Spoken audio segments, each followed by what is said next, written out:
Mesdames, bonsoir. Messieurs, bonsoir. Heureux de vous retrouver encore ce soir dans le cadre de cet autre numéro de cette émission particulière 90 minutes en face sur les antennes d'Horizon 3 Télévision. Et pour ce soir, celui qui a 90 minutes en face est candidat déclaré à l'élection présidentielle de 2025. Il a d'ailleurs un brillant parcours. Il a fait ses classes à l'École nationale des métiers des arts et métiers de Paris, c'est en France. Celui qui a 90 minutes en face ce soir est un expert des questions d'énergie renouvelable. Au regard justement de son brillantissime expérience, il a servi aux côtés d'EDF, Électricité de France.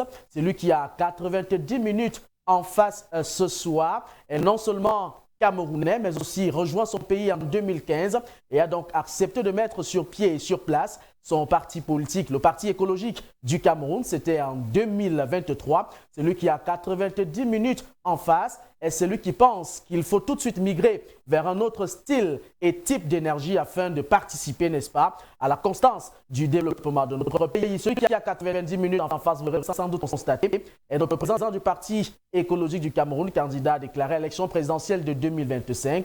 Eric Blaise Ngegim est notre invité dans le cadre de 90 minutes en face à son édition spéciale de ce soir. Président, bonsoir, et bienvenue. Merci de m'avoir invité. Heureux de vous savoir des nôtres ce soir. La joie qui nous anime, vous pouvez tout de suite la constater. Merci encore d'avoir répondu présent à l'appel de ce devoir. Je vous remercie de m'avoir invité et je suis toujours très heureux de me retrouver sur le plateau de H3 pour essayer de discuter ensemble sur l'avenir du Cameroun, qui est un problème majeur. Notre pays est un tournant majeur. Il y a beaucoup de problèmes, les jeunes se plaignent, il y a les problèmes d'emploi, le chômage est massif, les problèmes d'énergie, les problèmes de l'esclavage qui ralentissent gravement l'activité économique. Et je suis là ce soir aujourd'hui pour essayer d'apporter des réponses à tous ces problèmes qui minent la jeunesse camerounaise et qui font partie, dont les solutions sont incluses dans mon programme politique pour l'élection présidentielle de 2025 dont je suis candidat. Je donnerai tout pour pouvoir remédier à cette situation face aux nombreux Camerounais qui ont mis en moi leur espoir pour voir un avenir meilleur. Et vous êtes d'ailleurs en route pour la présidence. Ce sera en octobre 2025. Nous avons choisi compartimenter ce programme en 3 parties. La première partie, il sera question de comprendre qui est l'homme, de le connaître dans son entièreté. Qu'a-t-il réellement fait? En deuxième partie, on va essayer d'éplucher ce qualificatif parlant justement de l'écologie, ensuite l'énergie renouvelable, pour parcourir clairement votre projet de société. Il faut dire, 29 pages, ça m'a quand même coûté beaucoup de jours, hein, Président Eric Ngegim, pour justement entrer en contact parfait avec ce projet de société. Face à vous, vous avez Julio Axel Job. Bonsoir Julio, bienvenue. Bonsoir Romary. Bertrand Biquet également. Bonsoir Bertrand. Bonsoir. Chacun tour à tour va consommer 30 minutes de son temps, n'est-ce pas, pour vous questionner. L'objectif est d'édifier la lanterne de ces téléspectateurs. Ils sont très nombreux justement à nous regarder ce soir en direct d'Horizon 3, en relais sur la radio la 92.2 FM et à travers nos différentes plateformes. Vous avez également un public massif qui a manifesté justement la volonté d'être sur le plateau avec le président Eric Ngegim. Peut-être ils vont manifester par leur présence en applaudissant certainement. Mais ils sont nombreux justement qui vont nous rejoindre tour à tour, président Eric Ngegim. Le décor est donc déjà planté. On va très rapidement entrer dans le sujet, ce qui nous rassemble dans ce studio, qui est clairement Eric Ngegim. En introduction, j'ai essayé tant que mal de dire en quelques mots qui vous êtes, mais le parcours il est plutôt particulier, il est attirant. Il est assez lourd, je veux le dire ainsi. Qui est Eric Ngegim? Je vais le dire simplement avec beaucoup de modestie. Eric Ngegim, c'est un jeune Camerounais qui est né au Cameroun, à Yaoundé, dans le quartier Obili. J'ai fait l'école primaire et maternelle à Vorbeti, qui est un quartier proche d'Obili. Je pense qu'elle existe encore, cette école. Tout à fait. Et c'est une école.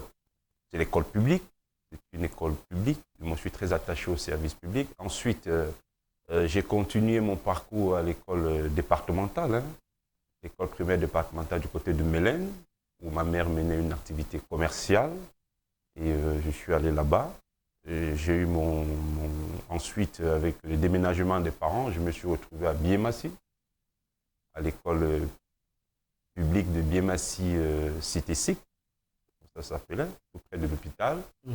où j'ai également fini mon parcours secondaire et où j'ai présenté le concours d'entrée en 6e. Et le concours d'entrée en 6e, j'avais réussi à l'époque, à mon époque, j'avais réussi le concours d'entrée en 6e au lycée de Mendon. Le lycée bilingue de Mendon. Le lycée bilingue de Mendon. À mon époque, n'était pas bilingue, c'était uniquement le lycée de Mendon. Et le collège Vogt. J'avais réussi le concours d'entrée en 6e dans les deux collèges à l'époque, parce que chez nous, on faisait le concours d'abord des lycées, ensuite le collège venait après. Mais mes parents n'avaient pas d'argent, j'avais ma petite sœur qui était malade. Ce qui fait que j'avais le choix, mes parents avaient le choix de m'envoyer au collège Vogt où la pension coûtait une centaine de mille, contre, je pense, 10 000 francs à l'époque pour le lycée. Mon père m'avait dit de patienter et cette année, j'avais fait la classe de 6e plutôt au lycée de Mendon, au collège Vogt. Mais très rapidement, j'ai rejoint par la suite le collège Vogt, qui est normal. Et j'ai eu mon baccalauréat et je me suis envolé pour la Belgique d'abord, ensuite pour la France, où j'ai fait une formation d'ingénieur en énergie renouvelable à l'École nationale supérieure des arts et métiers de Paris. Voilà mon parcours du primaire et secondaire. Et ensuite, j'ai intégré l'École nationale supérieure des arts et métiers de Paris, où je me suis spécialisé sur des questions d'énergie renouvelable et de maîtrise de l'énergie. Après ce parcours d'ingénieur, j'ai intégré EDF, Énergie Nouvelle, qui est la branche d'EDF qui s'occupe spécialement des énergies renouvelables. Et là où j'ai été chef de projet, et ensuite directeur de projet concernant le développement des énergies renouvelables sur l'ensemble du territoire français. J'ai électrifié la France métropolitaine, j'ai électrifié la France d'outre-mer, notamment la Martinique, l'île de la Réunion, que je connais très bien, la Corse également aussi, où j'ai pu électrifier. Et puis face à cela, j'ai continué mon parcours jusqu'en 2015, où j'étais l'un des experts à la COP 21 de Paris. Tout à fait. Et je n'oublie pas mon pays. Il y avait la délégation camerounaise qui était présente. Et très curieux, parce qu'il faut avouer que j'ai participé à la COP sur le compte de la France, pas du Cameroun, mais j'étais curieux d'aller rencontrer les ministres camerounais qui étaient présents. Il y avait le président de la République qui était là, le ministre de l'eau et de l'énergie à l'époque, le docteur Basila Taranakuna, et d'autres ministres de la délégation. On a échangé sur des questions. J'avais fait un exposé. Et mon exposé à la COP 21 de Paris était tellement brillant et intéressant que le directeur du cabinet civil, l'ancien Martin Belinga-Iboutou, m'avait proposé de venir faire la même chose au Cameroun. Je lui avais répondu non, je ne viendrai pas parce que quand on vient, vous ne recevez pas les gens. Et quand j'ai dit ça, il était un peu interloqué. Et il m'a dit non, c'est pas vrai, la preuve, je vais vous faire rencontrer le chef de l'État. Et c'est comme ça que j'ai rencontré le président Paul Biya dans la loge présidentielle. Et bien évidemment, j'ai dit au président, l'une des réponses pour lutter contre le non-accès à l'énergie au Cameroun et aussi contre les délestages, c'était la décentralisation de l'énergie et la promotion des énergies renouvelables. Parce que le Cameroun, voyez-vous, a une géographie formidable. C'est l'un des rares pays au monde, je le dis encore, capable de développer toutes les formes d'énergie renouvelable. Et le potentiel renouvelable camerounais est différent dans les 10 régions.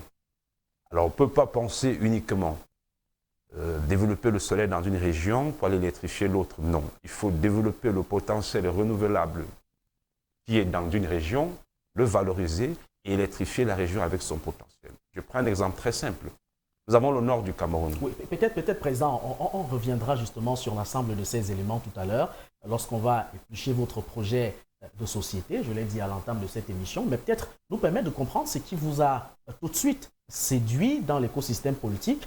Qu'est-ce qui a motivé Éric Nguéguim à fonder ou à penser justement la création du Parti écologique du Cameroun, quand on reconnaît que dans un contexte socio-politique comme le nôtre, parfois lorsqu'on voit un jeune s'intéresser aux affaires politiques, on a l'impression qu'il court tout droit de manière inconsciente dans une tombe ou vers une tombe.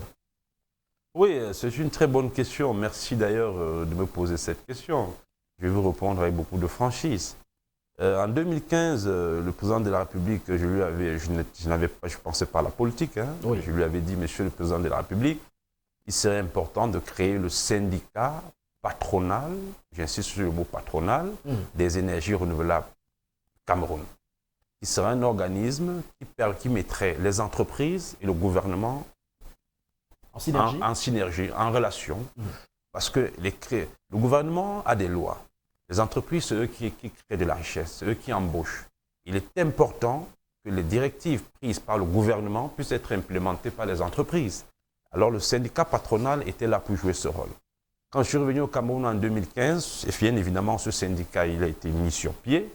J'étais le président, je l'ai présidé pendant 10 ans, où j'ai essayé d'apporter des réformes structurelles, même conjoncturelles, sur certaines situations précises, par rapport aux questions énergétiques, aux questions d'environnement.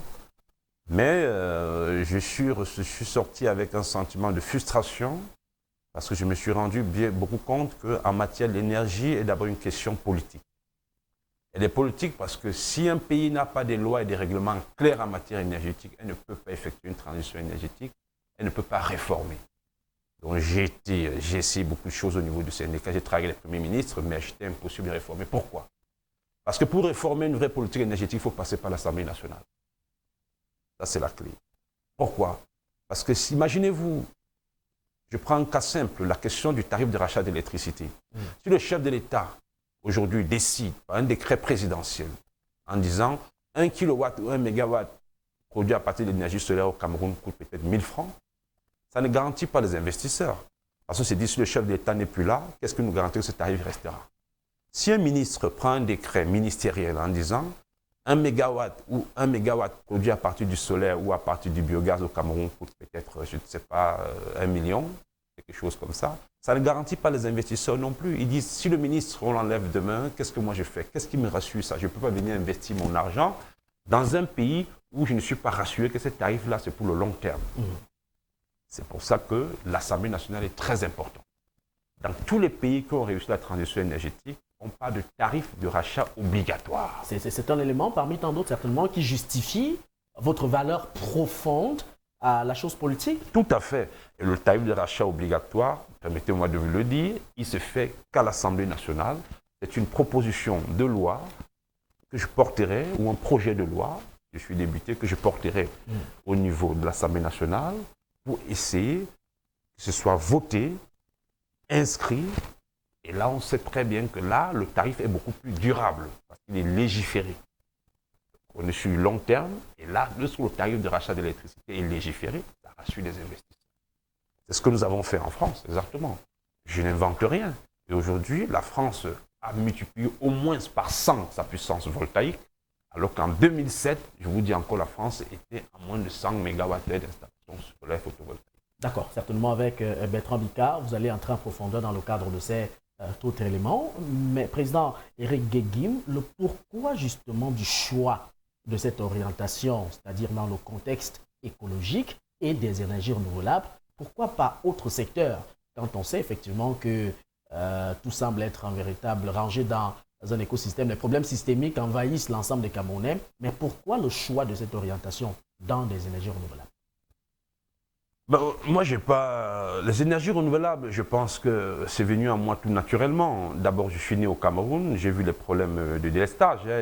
Ils sont aussi vieux que les indépendances. Hein. Je veux dire, le Cameroun n'a jamais eu l'énergie de manière stable. Depuis la Sonel, passant par AES Sonel, passant par Eneo, c'est un vieux problème. C'est même un cancer, je veux le dire. Alors, donc moi, j'étais bien convaincu que c'est un problème qu'il faut résoudre. Il faut résoudre, tout à fait. Et il faut aussi dire que moi, mon père n'a jamais été fonctionnaire.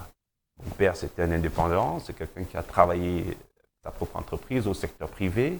Et je voyais effectivement que la question de l'énergie était directement liée au développement économique des entreprises. Je suis né là-dedans. Ma mère également, comme je dis, a été une femme qui a toujours travaillé au privé. Donc ces questions d'énergie, j'ai grandi avec. Et quand je suis arrivé en France, par rapport à mon parcours, après mes études, j'ai vu ce que j'ai pu apporter à ce pays et je connais les problèmes de mon pays. Donc tout naturellement, ça m'a permis de choisir la voie des énergies renouvelables. Avec un baccalauréat scientifique, j'étais bien disposé à le faire. Maintenant, pourquoi l'écologie politique? Ça, je vais le dire. L'écologie politique, pourquoi? On aurait dit on pouvait faire les énergies renouvelables autrement, construire des projets également, donner la lumière aux gens, etc. Pourquoi vous allez dans la politique? Je vais dans la politique, comme je viens de vous le dire, pour pouvoir innover, pour pouvoir transformer le paysage énergétique au Cameroun, il faut des investissements. Et pour avoir des investissements, il faut un climat d'affaires qui est sain. Il faut que la loi soit claire sur la question du tarif de rachat d'électricité au Cameroun. Parce que, comme je vous le dis, les investisseurs ne nous font pas de cadeaux. Ils viennent faire du business en nous aidant. Et quand on fait du business, on veut savoir que ce qu'on investit, quand on retrouve son argent et qu'est-ce qu'on y gagne. C'est aussi simple que ça. Et ça, il faut un cadre réglementaire très clair. C'est pour ça que j'entre en politique pour pouvoir mettre en place ce cadre réglementaire à travers l'Assemblée nationale, à travers les propositions du Parti écologique. Et comme je dis aux jeunes, l'élection en politique n'est pas simplement l'élection présidentielle, c'est 3 en 1. Il y a des législatives, il y a des municipales qui permettent aussi de changer la vie des gens. Président, nous avons justement dans le cadre de la préparation de cette émission, nous avons rencontré quelques acteurs de la société. Question de savoir ce qu'ils pensent effectivement de l'écologie et même des énergies renouvelables. Ils ont profité quelques-uns pour vous adresser quelques questions. Certainement, vous aurez l'occasion d'apporter quelques éléments de réponse. On va tout de suite aller du côté de la régie pour prendre justement la pensée de ces Camerounais. On se retrouve derrière pour y coller en commentaire.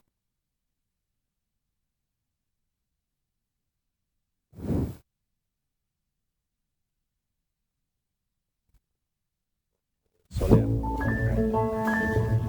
qui est déjà opérationnel, et on observe aussi la même centrale du côté de Marois, donc le Cameroun migre déjà, mais cette migration s'est faite de manière timide. Mais il faut noter par exemple qu'il y a la centrale solaire photovoltaïque au niveau des Guidères qui est déjà opérationnelle, et on observe aussi la même la même centrale du côté de Marois. Donc on peut aujourd'hui parler de cette migration, mais il faudrait que maintenant cette initiative soit multipliée dans chaque région, parce que nous avons le soleil, on fait quoi du soleil? Et quand on voit maintenant aujourd'hui avec les différents barrages, que jusqu'à maintenant ça traîne, parce que vous allez voir jusqu'à maintenant on parle de délestage, et je pense que c'est primordial qu'on tende bien, on essaie de tendre la main à des partenaires qui peuvent maintenant nous accompagner à multiplier une initiative pour qu'aujourd'hui on ne parle pas des coupures d'électricité, et même maintenant les bâtiments qu'on peut construire dans les administrations, il faudrait que maintenant on essaie de voir est-ce que c'est pas possible de trouver un moyen pour avoir par exemple un système, un modèle. On essaie de voir dans certains pays quand ils construisent des grands bâtiments, même des usines qui ne dépendent pas de l'électricité, de l'énergie directe, ou ils dépendent plus de l'énergie renouvelable.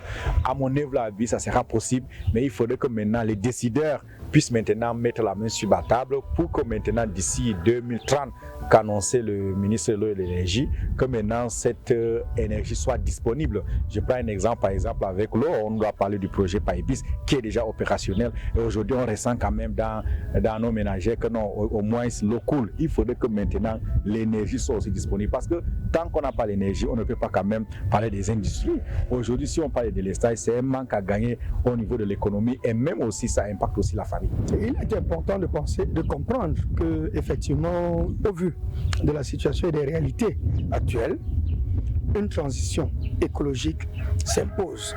D'ailleurs, à la vitesse de l'éclair, s'il était possible, n'est-ce pas, du jour au lendemain, entre aujourd'hui et demain, d'assumer cette transition et que cela puisse être positive, vraiment ce serait mieux. Parce que lorsque vous observez l'évolution du monde aujourd'hui, nous pensons qu'effectivement l'écologie est une manne. Et cette manne est justement exploitée par d'autres économies et permet même d'ailleurs d'améliorer le développement et d'impacter le monde avec lorsqu'on voit des pays, n'est-ce pas, à développement à peu près comparatif au nôtre, donc comparable au nôtre. Donc de manière logique, cette transition écologique, elle s'impose même.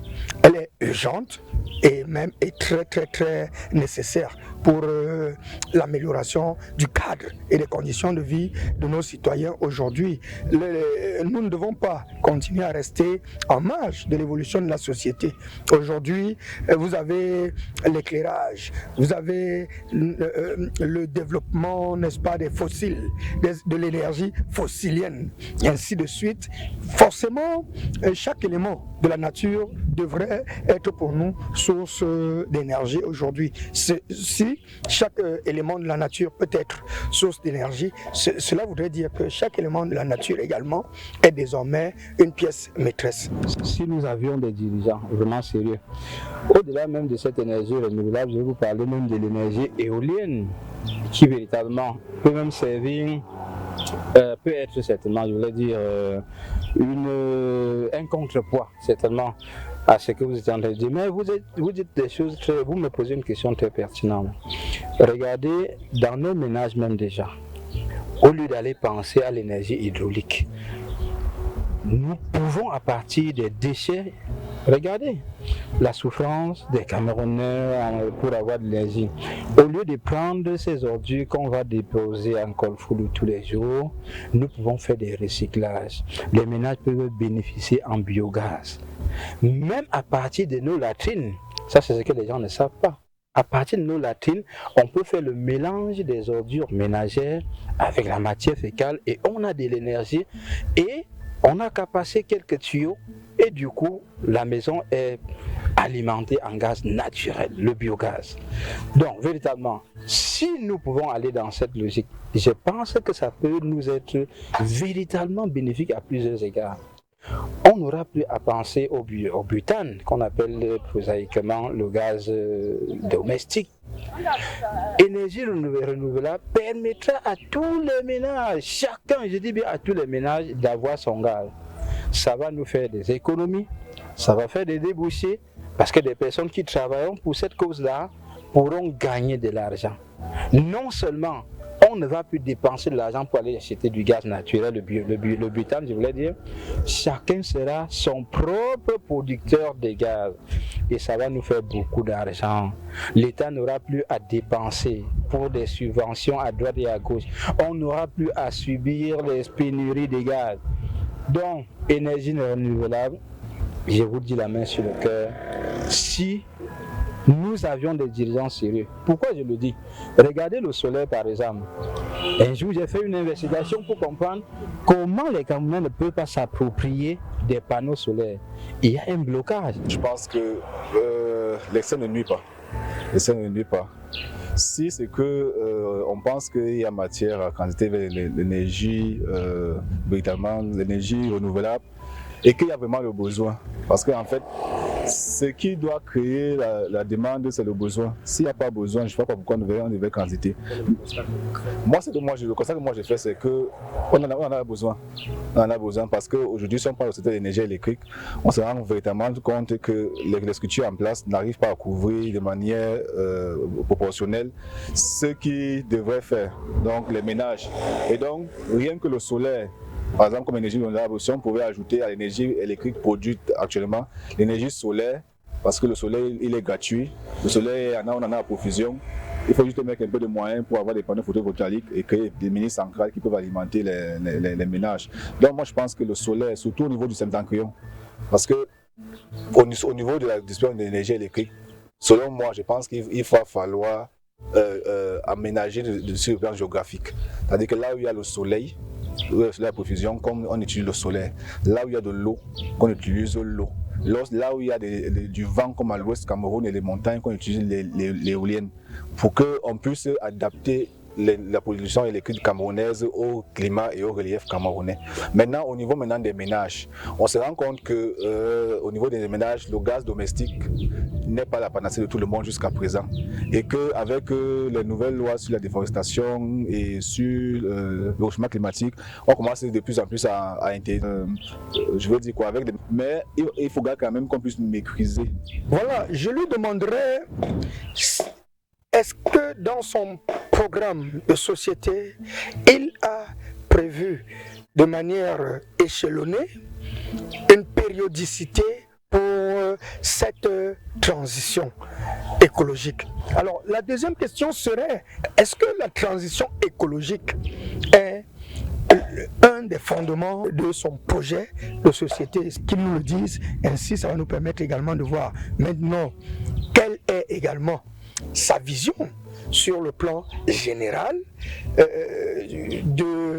pour l'amélioration immédiate qui pourra impacter n'est-ce pas, le développement participatif de notre pays. Comment va-t-il faire pour parvenir à avoir le précieux sésame? Je parle là soit de l'agrément, soit d'un autre document quelconque pour certainement exercer. Comment fera-t-il lorsque je sais que beaucoup ont essayé et ont échoué? Voilà ma question à M. Regueyi. Comment est-ce qu'il va faire pour que tous les Camerounais puissent avoir l'énergie, que ce soit du gaz, que ce soit de l'énergie électrique, en profusion et à moindre coût?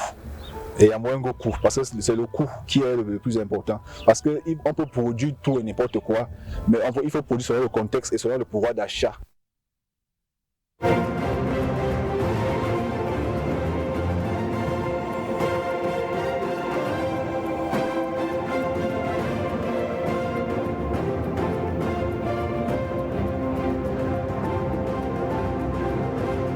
Merci beaucoup pour cet élément. Président Henri Guéguim, vous avez écouté, il semble être très d'accord avec vous sur le fait qu'il faut absolument et urgemment migrer, transiter, n'est-ce pas, vers d'autres sources ou formes d'énergie.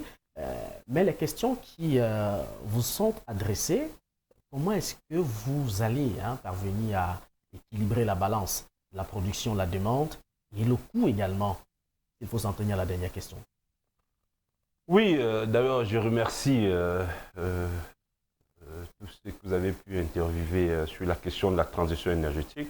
Je salue également leurs réponses, qui sont des réponses justes, il faut le dire, et les questionnements sont tout à fait compréhensibles. Je pense que ce que j'ai compris là-dedans, il y avait la question du financement. Tout à fait. Comment vous faites? Et on a dit, il faut savoir que dans un pays, les citoyens demandent trois choses. Les citoyens ont besoin d'avoir ce qu'on appelle l'accès à l'énergie, c'est-à-dire une énergie pérenne, toujours disponible, c'est-à-dire tu veux allumer, tu allumes, ça s'allume. Tu veux écraser ton maïs, tu as de l'électricité, ça s'appelle la disponibilité électrique, ce qui est très moindre au Cameroun, elle est faible. Or, c'est la seule valeur qui peut garantir que l'énergie dans un pays, ça fonctionne. La disponibilité, le taux de disponibilité au Cameroun aujourd'hui, il est très bas. C'est ce que nous allons essayer de remonter. La deuxième chose que les citoyens demandent en matière d'énergie, c'est une énergie moins chère, vous l'avez entendu, c'est-à-dire qu'ils veulent payer le kilowatt le moins cher possible. C'est vrai, parce que l'énergie est la base du développement, donc elle doit être accessible, donc le coût doit être moindre, surtout que le Cameroun, qui a une géographie formidable, a également des sources d'énergie disponibles qu'il faut simplement valoriser. Donc je pense qu'on devrait payer l'énergie très moins chère au Cameroun.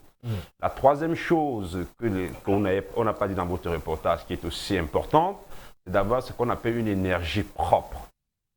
Propre dans le sens macro, parce qu'il faut comprendre que ce qu'on appelle les particules fines, c'est ça qui nous donne les problèmes de santé publique, les problèmes de respiration, les problèmes pulmonaires. Tout ça, c'est les conséquences d'avoir une énergie qui n'est pas propre. Parce que si une énergie est disponible et elle n'est pas propre, elle peut plutôt créer des dégâts au niveau de la santé publique. Je me refuse de donner aux Camerounais une énergie disponible et pas propre. On vous dit merci. Vous allez permettre qu'on puisse, n'est-ce pas, tout de suite accueillir une fois de plus Bertrand Bika dans le cadre de la deuxième partie de cette émission. Il sera question effectivement d'épiloguer ou d'élaguer les questions autour de votre vision et même le contenu de votre projet de société. Ce sera en 30 minutes très exactement avec Bertrand Bika. Bonsoir une fois de plus, bienvenue. Bonsoir Marek. Bonsoir. Bonsoir M. Bika. L'émission 90 minutes en face ce soir. Nous avons pris beaucoup de plaisir à vous écouter lors de cette première partie. Il ressort que vous arrivez comme au Cameroun avec une problématique actuelle, mais très éloignée des Camerounais. Parce que les Camerounais, on va dire ça de manière prosaïque, que voient l'écologie comme des problèmes qui ne leur concernent pas, du moins pour l'instant, puisqu'ils sont confrontés aujourd'hui aux problèmes primaires, aux problèmes de subsistance. Voilà, on va dire ça comme ça. Est-ce que vous pensez aujourd'hui que l'écologie peut être considérée comme un problème principal au Cameroun ou secondaire, lorsqu'on sait quand même que les Camerounais ont encore faim, encore soif, n'arrivent pas à se loger, n'arrivent pas à manger, à soigner leurs enfants. Pensez-vous que parler d'économie à ces Cameroun aujourd'hui, il y a un terreau fertile pour ça? Ben écoutez, Monsieur Bika, je vous remercie pour cette question qui va me permettre encore d'éclairer les Camerounais sur la question de l'écologie.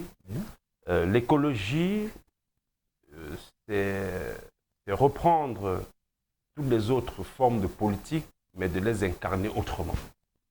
Les Camerounais sont par essence écologistes. L'écologie, c'est la santé.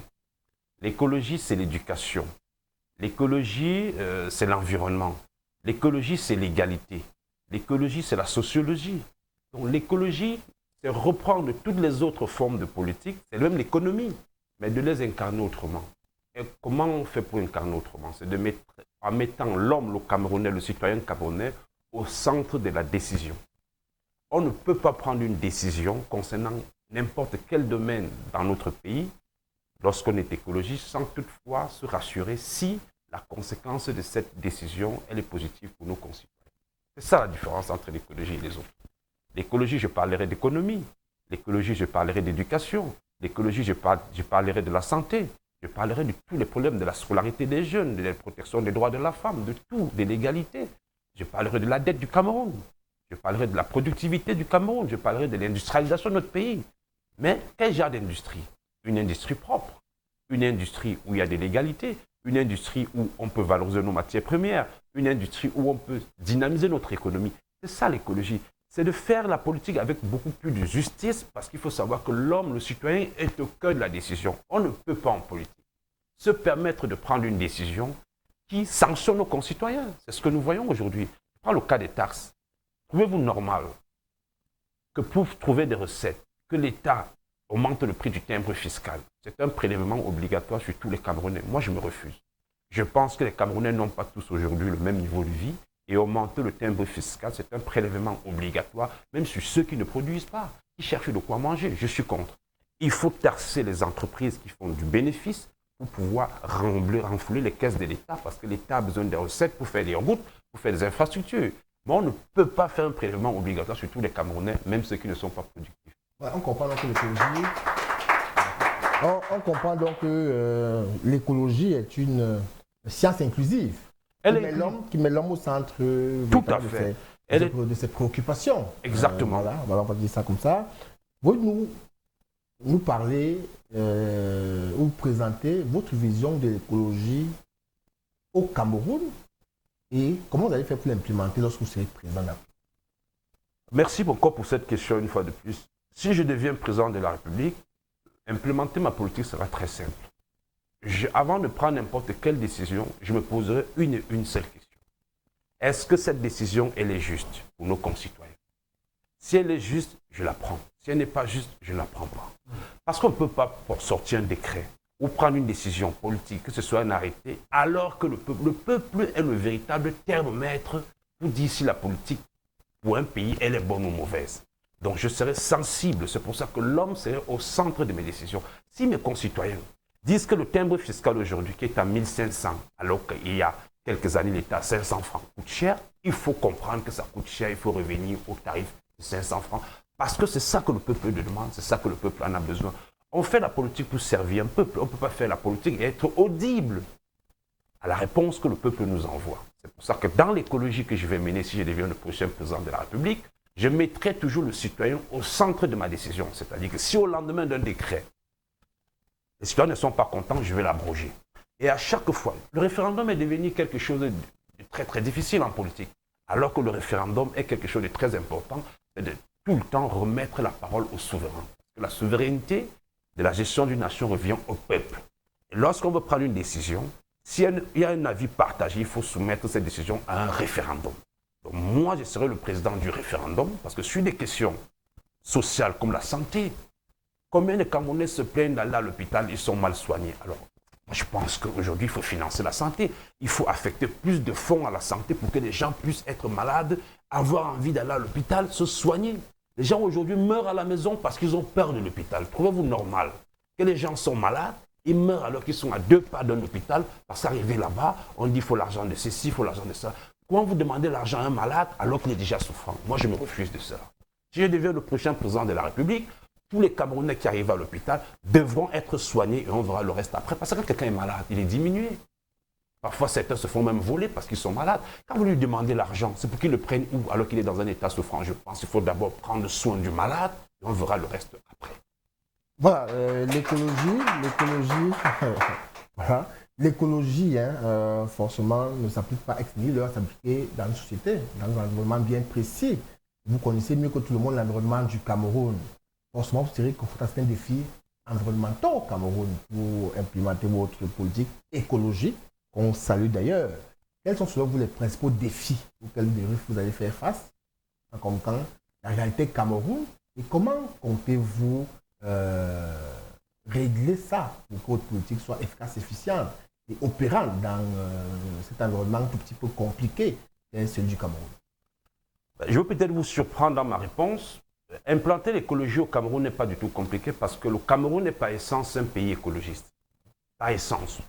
Sa géographie, l'agriculture, le Cameroun est un pays à 80% agricole. Nous sommes tous nés avec des valeurs écologistes. Je pense que ce qui a manqué au Cameroun pendant des décennies, c'est qu'au Cameroun, on a passé le temps à pratiquer des politiques importées. Le libéralisme, pour moi, ça ne correspond pas à la réalité africaine, pas simplement le Cameroun, mais l'Afrique tout entière. Le socialisme, ce n'est pas adapté à l'Afrique. Tout ce qu'on attend, tout ce qui est isme, pour moi, ne correspond pas à la réalité africaine, parce que l'Afrique, elle est traditionnaliste. L'Afrique, elle est écologiste. L'Afrique, elle est terre arabe.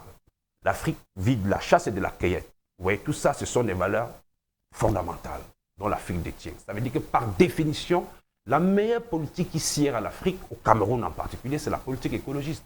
Et je suis surpris que depuis nos indépendances, nous n'avons jamais incarné cette politique qui fait partie de notre quotidien. Moi, j'ai fait le tour du Cameroun. J'ai été pendant 10 ans président du syndicat d'énergie renouvelable du Cameroun. Voyez-moi, j'ai beaucoup circulé, j'ai beaucoup échangé avec les Camerounais. Et les Camerounais ne découvrent pas l'écologie, vous avez vu dans votre interview. Ils savent ce que c'est. Certains disent même qu'il faut qu'on aille très rapidement dans cette transition. Ça veut dire que les Camerounais sont au courant de l'écologie. C'est peut-être les mots, ne jouons pas sur les mots, allons sur le fond. La portion est congrue, je peux vous rassurer. Tout à fait. Oui, je pense qu'aujourd'hui, les Camerounais attendaient un chemin véritable pour pouvoir incarner ce qu'ils ont toujours adhéré et pensé. C'est ce que j'apporte. Je n'invente rien. Parce que chacun sait très bien que aujourd'hui, nous avons le changement des règlements climatiques. Les saisons ne sont plus les mêmes. Il pleut quand on n'attend pas la pluie. Il fait chaud. Yaoundé, aujourd'hui, il y a des climatiseurs partout. Il y a de cela 10 ans, il n'y avait pas de climat. Yaoundé, il faisait froid. À 17 h, tout le monde avait un pull vert. On va vous dire que ça change. Douala, aujourd'hui, il fait chaud de plus en plus. Donc les gens se rendent compte qu'il y a un bouleversement. Alors ils se posent des questions, il s'agit de quoi? On voit que l'agriculture aujourd'hui est déréglée. Qui fait le Cameroun, c'est 80% de terres arables, un pays 80% agricole. Ça veut dire que par définition, le Cameroun est un pays écologiste parce que l'une des valeurs fondamentales de l'écologie, c'est l'agriculture. On ne saurait pas être un pays agricole sans être un pays écologiste. Parce que l'agriculture est un pan énorme pour l'écologie. C'est pour ça que je parle, qu'on parle de l'agriculture, de l'agro-agriculture, pour pouvoir moderniser en ajoutant une valeur écologique à notre agriculture, qui est déjà quelque chose de fondamental. Donc je pense qu'il ne faut pas se tromper. Les Camerounais comprennent très bien ce que c'est que l'écologie. Ils en vivent chaque jour au quotidien et ils demandent plus qu'elle soit incarnée et qu'elle puisse exister dans les décisions. Le problème, c'est que les Camerounais sont écologistes dans leur âme, dans leur sang, mais ils sont gouvernés par des politiques qui ne correspondent pas à ce qui était l'essence du Camerounais. Donc, je pense qu'il faut qu'on revienne à la réalité. C'est ce que j'essaie de proposer. Reprendre ce que les gens adhèrent déjà, qui est l'écologie, essayer d'adapter des lois par rapport à ce que les gens connaissent, par rapport à la vie des gens. On venait avec, c'est quoi le libéralisme? Les gens ne savent pas. Mais quand on regarde, c'est quoi l'agriculture? C'est que l'agriculture, c'est de s'aimer quelque chose et de récolter demain plus nombreux. C'est tout. J'ai un grain de maïs, une graine de maïs, je mets là, je viens prendre un épi de maïs. C'est double. Et on peut manger. Est-ce que ce n'est pas un problème d'éducation? Prenons le cas de la France, où vous avez vécu pendant longtemps, il y a aussi des agriculteurs là-bas, ça veut dire qu'ils sont écologistes, mais ils sont aussi gouvernés par un système libéral. Mais là, ça marche mieux qu'au Cameroun. Pourquoi au Cameroun, ça ne marche pas? Ça ne marche pas parce qu'au Cameroun, très bonne question, le système parlementaire, il n'est pas inclusif. Les écologistes, ils n'ont jamais assisté en France, par exemple en Europe, au pouvoir suprême, je vais dire président de la République, mais ils sont dans tous les parlements. Même à l'Union européenne, il y a ce qu'on appelle le Green Deal, qui existe aujourd'hui à l'Union européenne, qui a été implémenté par les écologistes qui ont gagné les élections européennes.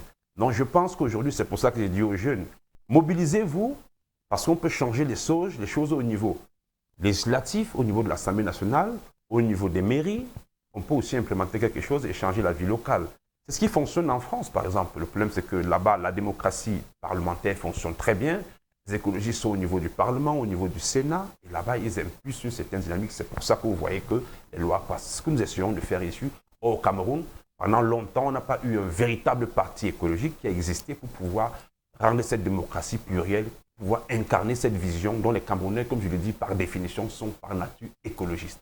En parlant de pluralité, l'économie adresse ces problématiques plurielles, sociales.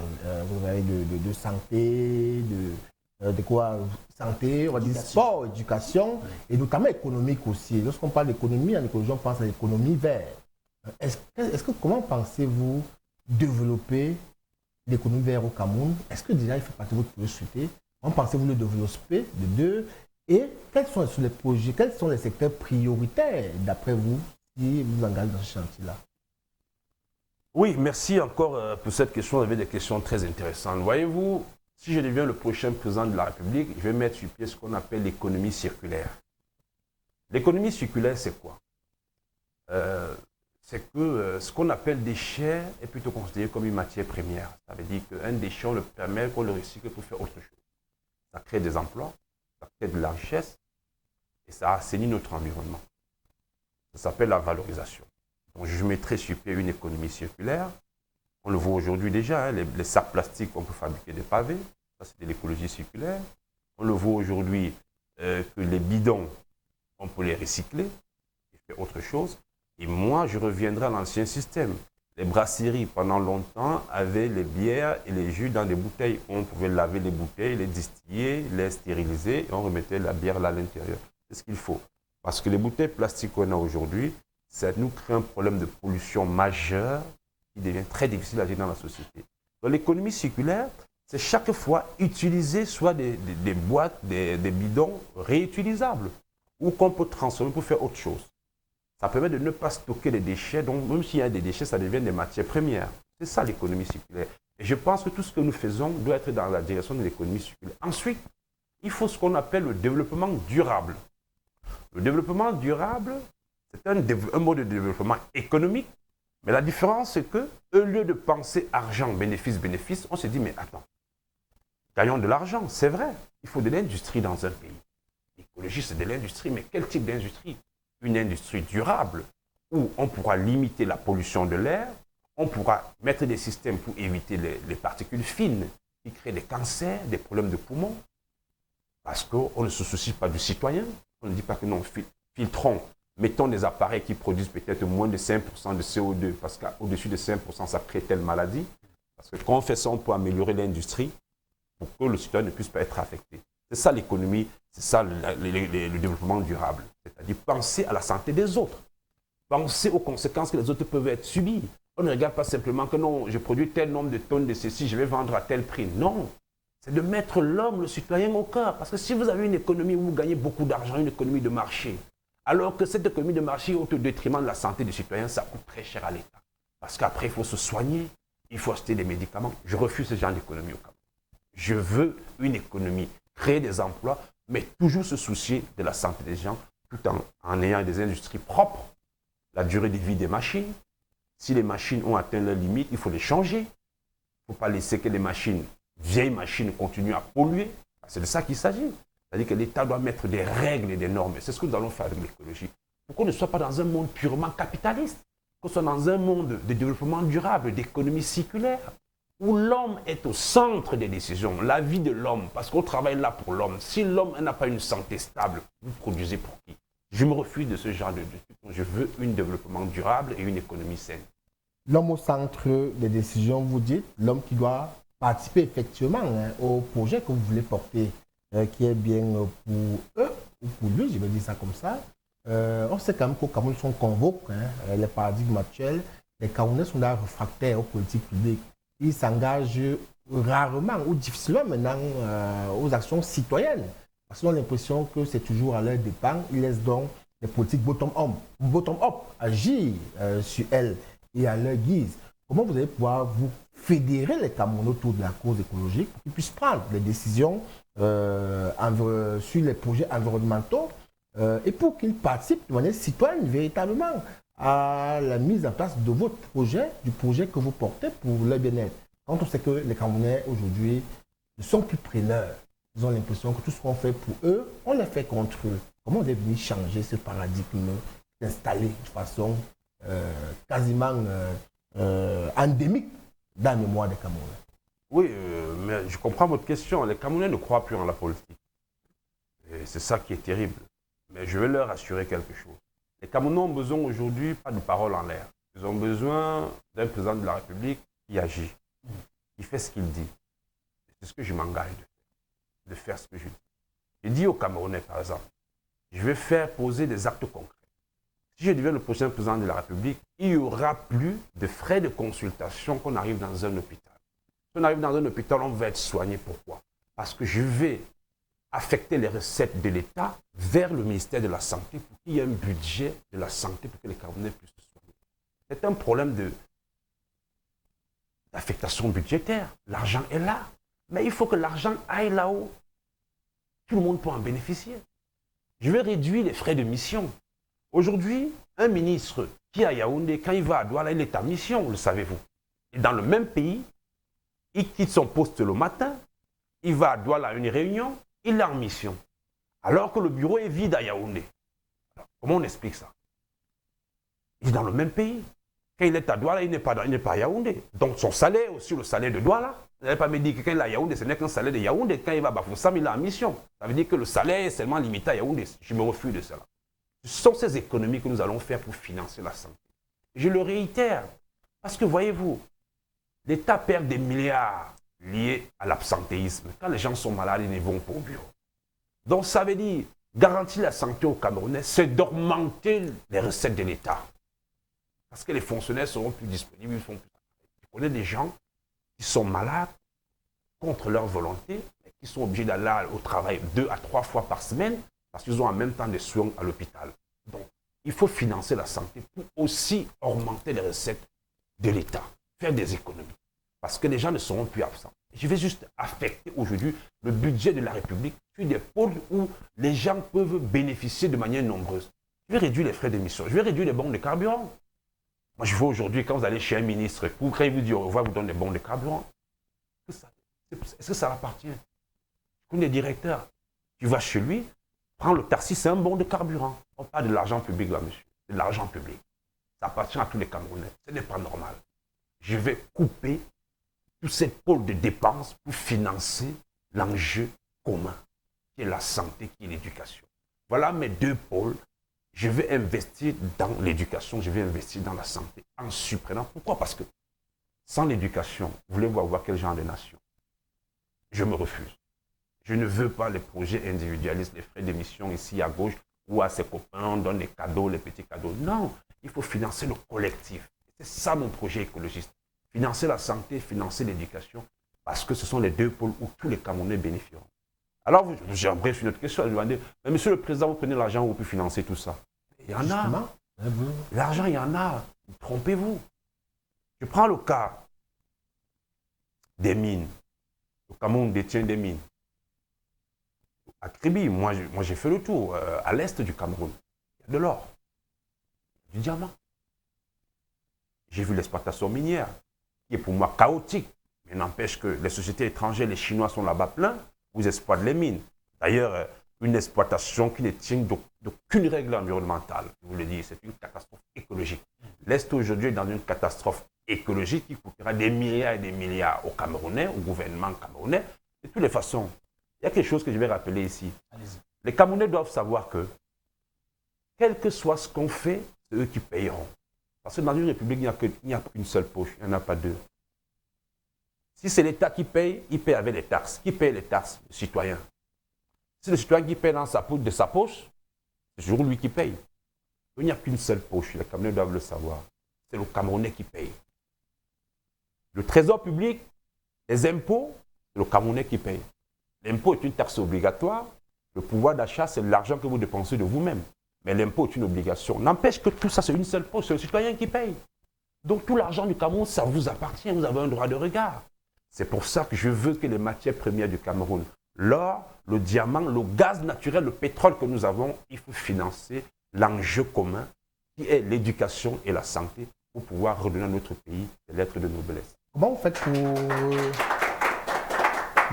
pour implémenter donc ces réformes révolutionnaires dans le contexte camerounais, africain en général, Cameroun en particulier, lorsqu'on sait quand même que les prévisions budgétaires et même les dépenses budgétaires obéissent à des contingences parfois exogènes qui ne sont pas propres aux Camerounais. Est-ce que vous vous dites que vous allez entrer en guerre là? Ça veut dire que vous arrivez, vous entrez en guerre, vous remettez à plat tous les accords signés de manière tacite par vos dévanciers qui font en sorte qu'aujourd'hui, même le budget, avant de le valider, il faut bien qu'un pays étranger regarde. Il faut bien que lorsqu'ils soient assis à Biak pour définir la politique monétaire de la sous-région, on a au moins 3 personnes qui n'ont rien à voir, mais qui sont là. Vous allez faire en sorte que les réserves financières africaines camerounaises ne soient plus logées en France. Comment vous allez faire pour implémenter ça? Quand on sait que ce qu'ils font, parfois, ce n'est pas de leur fait. On leur oblige à faire ça.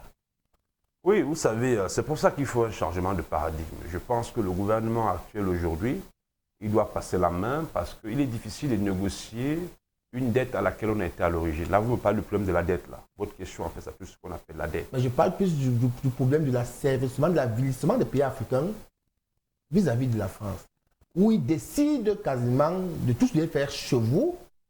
Même le budget, ils vous disent comment utiliser votre budget, les banques prioritaires à dépenser. Tout à fait, mais c'est parce que Comment on fait pour sortir de là? Parce que vous êtes endetté, M. Bikaï. Tout ça, c'est la dette. Si un pays veut être libre, il doit éviter la dette. Tout ça, on vous impose parce que vous êtes endetté. Et c'est une mauvaise dette. Parce qu'il faut comprendre comment fonctionnent les bailleurs de fonds. Et ça, j'aimerais que tous les Camerounais m'écoutent très bien. Vous avez le Fonds national, le FMI ou la Banque mondiale, qui vient vous dire, vous avez les mines d'or, vous avez le diamant, vous avez le pétrole, mais vous n'avez pas de technologie pour exploiter. On est d'accord? Une fois qu'ils ont dit ça, ils vous disent, bah, écoutez, nous on est prêt à vous accompagner pour valoriser vos matières premières. Vous dites, ok, d'accord, on est d'accord, on signe. Ils disent, bon, on signe quand vous aidez à exploiter votre pétrole, votre diamant, etc. On vous envoie les experts. C'est ce qu'ils disent. Alors, ils vous envoient des experts. Voilà les experts, et puis ils mettent sur pied une certaine dette avec un pourcentage. Mais cette dette-là, elle est logée chez elle. Parce que lorsqu'on dit que la Banque mondiale prête de l'argent au Cameroun, ce n'est pas l'argent qui revient dans les caisses du Cameroun. Vous devez bien le comprendre. C'est-à-dire l'argent, on vous prête ça sur papier, mais eux, ils gardent, c'est eux qui payent les différentes choses. Ça se passe comme ça. Voilà le Cameroun qui souscrit une dette qui n'a jamais touché réellement. La dette ne vient pas au trésor, elle est gardée chez eux. Ils disent maintenant, bon, vous n'avez pas les experts pour exploiter votre pétrole, on va vous aider. Qu'est-ce qu'ils font? Ils envoient des experts français. Parce que soi-disant, je prends le cas de la France ou l'Espagne. Je vais dire l'Espagne, un pays autre qui n'est pas les Camerounais, parce que le Camerounais n'a pas les ingénieurs qualifiés. C'est ce qu'ils disent. Alors, mais le Cameroun a signé la dette. Les ingénieurs arrivent ici, ils trouvent le pétrole, ils exploitent, etc. et tout. Après, ils disent, bon, écoutez, ce pétrole qu'on a trouvé là, ils vous font des frais, ça coûte tant. Le FMI paye directement à l'entreprise française qui est venue faire. Le Cameroun a signé la dette. C'est une dette au nom du Cameroun. Le Cameroun ne touche pas l'argent, c'est le FMI qui a. Les Français viennent travailler, sont payés directement du FMI vers la France. Voilà comment ça se passe. Où est l'intérêt du Cameroun? Mais ceux qui signent ça ne sont pas conscients du mal qu'ils font au Cameroun? Écoutez, moi je peux répondre, si je suis président de la République, je ne signerai pas ça et poser votre question à ceux qui l'ont signé. C'est ce que je peux vous dire. Moi je ne signerai pas ça. Donc, je vous décris le phénomène. C'est la question, posez-leur la question, ils vont vous répondre, j'imagine. Mais on ne peut pas admettre signer ce type de prêt dont l'argent n'arrive pas dans notre caisse publique et dont ceux qui bénéficient de l'exploitation sont des entreprises étrangères et dont les paiements ne transitent même pas par chez nous. Ils vont directement. Tout le temps, on a coutume de convoquer le manque d'expertise des Camerounais. Vous êtes un écologiste, vous adressez toutes les problématiques sociales. Vous connaissez certainement les écoles qui forment au Cameroun. Vous côtoyez certainement des diplômés des écoles camerounaises. Est-ce que vous êtes d'accord avec le paradigme qu'on n'a pas de main-d'œuvre qualifiée au Cameroun pour porter de tels projets? Est-ce que vous êtes d'accord avec ça? Non, c'est faux. Je m'inscris en faux sur cela. Les Camerounais sont très qualifiés, dans tous les domaines même, j'ai envie de dire. C'est du génie camerounais. Et moi, je vais vous dire, avant d'aller en Europe, j'ai fait l'université de Yaoundé 1, je pense que je l'ai dit. J'ai fait juste 1 an, mais j'avais un... Quand je suis arrivé en France ou en Europe, on ne m'a pas dit que je ne connaissais rien, voyez-vous. Ça veut dire que la qualité d'éducation au Cameroun est très bien. Donc, ce n'est pas ça qui manque. Le problème aujourd'hui, pour les diplômés camerounais, c'est l'accompagnement que l'État doit mettre au service des jeunes. Comment voulez-vous qu'un jeune lance une entreprise, lorsqu'il se rend dans une banque, l'État ne donne pas 5 francs, et dans une banque, on lui demande un titre foncier? Expliquez-moi. Pas possible. L'État devrait faire quoi Ben, l'État devrait accompagner un jeune financièrement, c'est-à-dire qu'il faut une banque publique financée par les finances de l'État, un fonds public, pour créer la banque publique des jeunes, qui va accompagner les jeunes sur les nouveaux projets et les encadrer. C'est l'État qui peut donner cette garantie. Ce n'est pas une banque privée. Vous pouvez créer votre banque, vous êtes Camerounais, vous êtes battu à avoir vos fonds, et vous acceptez que les jeunes viennent avec les projets. Non, c'est le rôle de l'État. Il faut la garantie de l'État. Bon, il faut une banque publique d'investissement et d'accompagnement des jeunes que je mettrai en place. Et là, quand les jeunes sont bien suivis, quand ils sont accompagnés, tout se passe bien. Mais ce qu'on voit aujourd'hui, c'est que lorsqu'on met une banque publique, j'ai vu la banque des PME, dont moi j'ai un compte là-bas. Mais les crédits ont été donnés au fils des gens qui travaillent là-bas. Moi, j'en sais, je connais les dossiers. Et les jeunes qui avaient réellement d'activité, qui sont arrivés, ils n'avaient plus d'argent. Voilà ce qu'on vit. C'est encore un problème de contre-performance, un problème de gestion. L'idée était bonne. Et je pense qu'il faut plus d'encadrement. Et il faut lutter contre la corruption et l'impunité. Ça aussi, c'est un problème majeur. Le Cameroun a un grave problème de corruption et surtout d'impunité. S'il y a la corruption, forcément, même les projets, s'ils sont bons, ils ne peuvent pas prospérer. La banque des PME était une excellente idée. J'apprends aujourd'hui qu'elle risque de tomber en faillite, c'est ce que j'entends. Mais l'idée, elle est bonne. C'est une banque qui était faite pour accompagner les petites et moyennes entreprises. Comment a-t-on fait maintenant pour que cette banque, qui était une idée nouvelle, tombe en faillite? On voit qu'il y a un problème de cohérence, il y a un problème de gestion, il y a un problème de structuration, il y a un problème de corruption. Vous comprenez constamment les jeunes lorsque vous parlez. Est-ce que la jeunesse est au centre de votre projet? Est-ce que vous considérez la jeunesse comme un programme politique? Parce qu'on comprend quelle place vous donnez aux jeunes réellement? Mais les jeunes sont prioritaires dans mon projet. L'écologie, c'est pour la jeunesse. Et si je suis entré en politique, c'est parce que je vois que les jeunes Camerounais n'ont pas d'avenir. Et ça me fait mal au cœur. J'ai créé au Cameroun le tout premier centre de formation à l'énergie renouvelable. C'est moi-même qui ai écrit le tout premier agrément. Parce que quand je suis arrivé au Cameroun, j'avais rencontré le directeur du Fonds national de l'emploi et je lui ai dit, monsieur le directeur, ce que vous faites est bien, mais formez les jeunes pour le métier d'avenir. Parce qu'il faut comprendre que c'est l'éducation qui s'adapte à la disponibilité de l'emploi. Ce n'est pas l'inverse. On regarde aujourd'hui quels sont les nouveaux métiers, quelles sont les nouvelles entreprises, quelles sont les nouvelles technologies, et on adapte son système éducatif à ces métiers-là. Si vous ne le faites pas, le travail ne viendra pas à vous. Il faut que le diplômé soit en adéquation avec la demande du marché du travail, ce qui n'est pas le cas aujourd'hui au Cameroun. On a l'impression que nos programmes universitaires sont dépassés de 60 ans. On continue à les enseigner, alors que les entreprises innovent. Je m'en souviens, à mon époque, il n'y avait pas de filière de solaire photovoltaïque, technicien en énergie éolienne, technicien en géothermie, architecture bioclimatique. Vous voyez, l'architecture est dépassée aujourd'hui. Pas d'architecture bioclimatique, c'est-à-dire les maisons passives et les maisons à énergie positive. La qualité des matériaux a changé. Parce qu'aujourd'hui, si vous construisez avec les pare-pains, les échanges thermiques, ce n'est pas le même si vous construisez avec les briques. Donc, tout ça, c'est les nouveaux métiers.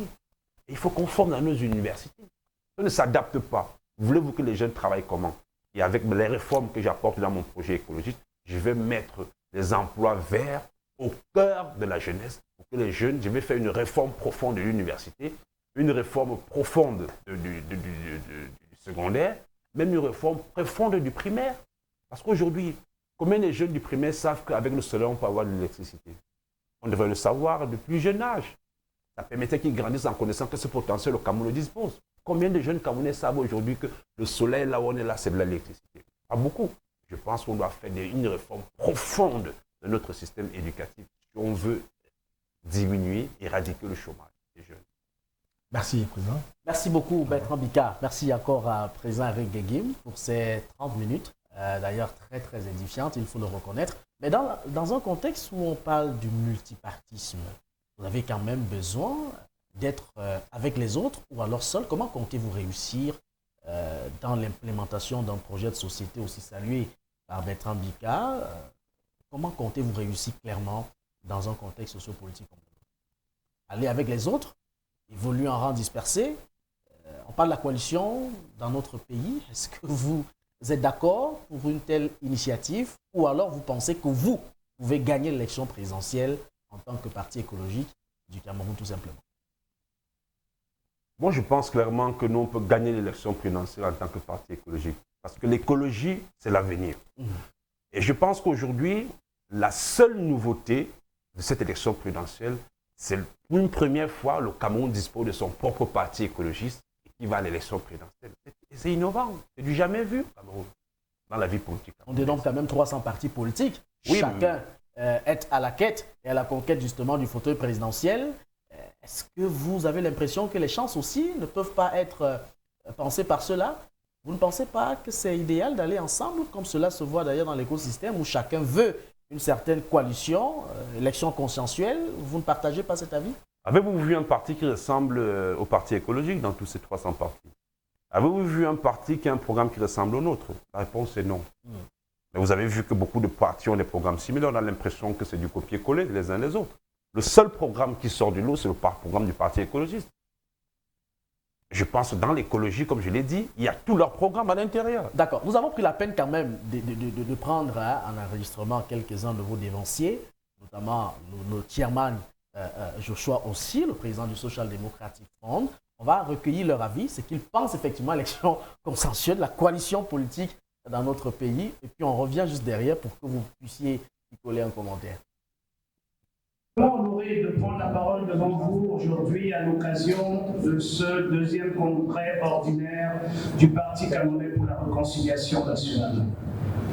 Nous avons collectivement la responsabilité de faire vivre l'espoir d'un Cameroun où chaque enfant aura accès à une éducation de qualité, où chaque jeune trouvera un travail digne, où chaque famille pourra compter sur une couverture sanitaire fiable et où chaque citoyen aura confiance dans l'état de droit. Certes, nous appartenons à des partis politiques distincts, chacun portant sa vision et ses couleurs. Mais au-delà des clivages partisans, nous partageons un socle de principes. L'attachement à la liberté, la quête de la justice sociale et la conviction que la diversité de notre nation est une force plutôt qu'un handicap. C'est au nom de ces valeurs communes que je vous tends la main pour un dialogue permanent, franc et constructif. La trêve sur les médias, sur et dans les médias sociaux, s'il vous plaît. Il nous faut une trêve, s'il vous plaît. Je le recule aujourd'hui encore parce qu'on a eu à plusieurs occasions, lors de nos déjeuners, lors de nos longues discussions. Moi, je plaide pour cette trêve. Nous devons arrêter de nous battre, de nous chamailler dans les réseaux sociaux. Ça ne peut que affaiblir cette dynamique de changement, quel que soit ce qu'on pense.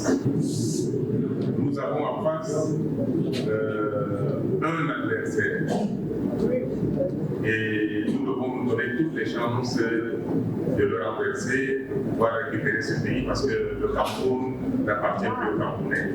Et l'objectif final, c'est de pouvoir récupérer notre pays, le soigner et le remettre ou le mettre à la disposition de tous les Camerounais. Je sais que bientôt tout va changer. Je vois les jeunes, je vois les plus vieux, comme nous qui sommes entrés en politique en 1974, nous sommes ensemble, nous allons gagner. J'entends ce mot, le matin, il disait I have a dream. I have a dream that soon or later the opposition will work together. I have a dream that we will finalize the same objectives.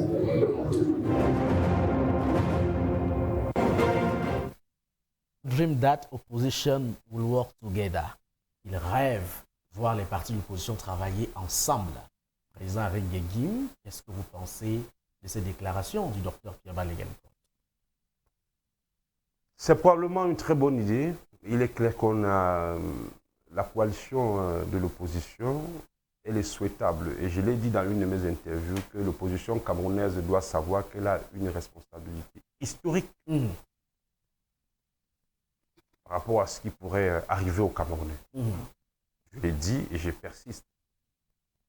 Je pense qu'on ne peut pas gagner sereinement en rassurant le peuple, une élection présidentielle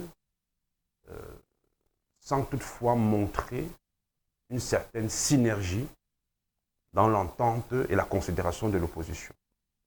Les gens ont des programmes différents, mais la manière, on peut ne pas faire une coalition, mais montrer au peuple qu'on peut gouverner ensemble.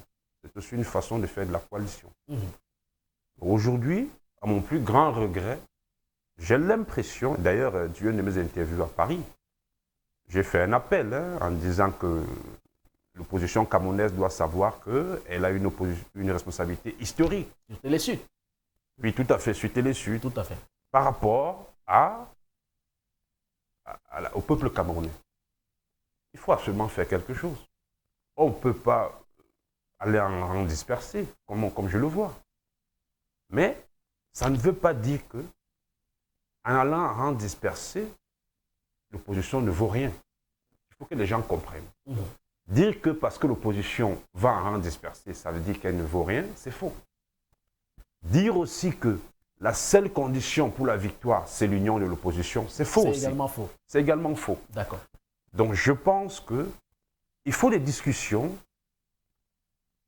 pour pouvoir voir comment l'opposition pourrait travailler ensemble après. Mais pour aujourd'hui, d'après le système que je vois, il faut mobiliser les Camerounais pour s'inscrire sur les listes électorales. Il faut que les gens puissent aller aux élections. Et je pense que les meilleures coalitions, vu qu'on a une élection à un tour, les résultats qui sortiront des urnes, si l'opposition est sérieuse, le camp d'en face ne pourrait pas gagner. Parce que de toutes les façons, les voix seront partagées. Imaginons une élection où tout le monde part et que l'opposition fait un score honorable, même dispersé, et si on fait la somme, si ça dépasse le parti au pouvoir, ben, l'opposition a gagné. Alors, dans une deuxième phase, comment l'opposition qui a gagné pourra travailler? Vous comprenez ce que je veux dire? C'est toute la question. C'est toute la question. Tout à fait. Alors, vous allez permettre, on a d'ailleurs vu vos militants à travers le territoire national se mobiliser pour la célébration de cette 53e édition du 20 mai, ce qui témoigne à suffire que vous avez une masse assez importante des militants assez sérieux qui soutiennent effectivement votre vision et même votre projet de société présent. On va également se tourner vers Julio Axel Job, cette fois-ci pour 30 autres minutes, et avec lui, entrer en profondeur dans cet environnement relatif aux énergies renouvelables. Julio, on vous dit bonsoir une fois de plus, bienvenue. Bonsoir Omari, bonsoir à monsieur Eric Guéguib, président du Parti écologique du Cameroun. Voilà. Tout à fait. Une grande innovation dans notre pays. Commençons par dire que son accoutrement est en accord avec ce qu'il propose. Tout à fait. Voilà. Merci. Allez-y, Julio Axel. Président, il n'y a que Bertrand Bika, juste à ma gauche, vient de me suggérer de prendre une question qui nous a été posée sur la page. Il estime qu'elle est suffisamment pertinente pour la prendre maintenant. Quel lien établissez-vous entre écologie, énergie renouvelable et développement durable? Commençons par là. Oui, très bien. Je pense que dans l'écologie, on a l'environnement et dans l'écologie, on a le développement durable. C'est ça, je pense que la mère de tout ça, c'est l'écologie. Donc, c'est ça la réponse, parce que l'écologie, pour exister, elle décline toute cette formes. La mise en œuvre du développement durable et la mise en œuvre des énergies renouvelables constituent l'écologie. Voilà qui devrait apporter une réponse assez claire aux personnes qui posent des questions sur le plateforme en ligne. À présent, Président, je vous suggère qu'on fasse un état général, ou les états généraux de l'écologie, d'une part, ou si vous voulez, dans le prolongement de la transition vers les énergies renouvelables. Qu'en est-il concrètement au Cameroun? Aujourd'hui, la situation est assez catastrophique, il faut le dire, parce que le Cameroun, aujourd'hui, dans son mix énergétique, a moins de 5% d'énergie renouvelable, ce qui est une catastrophe. Ouais. 80% de l'électricité du Cameroun, qui est même insuffisante, elle vient de l'hydroélectricité. Oui. Et il faut rappeler que la macro-hydroélectricité n'est pas considérée comme une énergie renouvelable, déjà parce qu'elle fait beaucoup de dégâts environnementaux lors de sa mise en œuvre. Oui.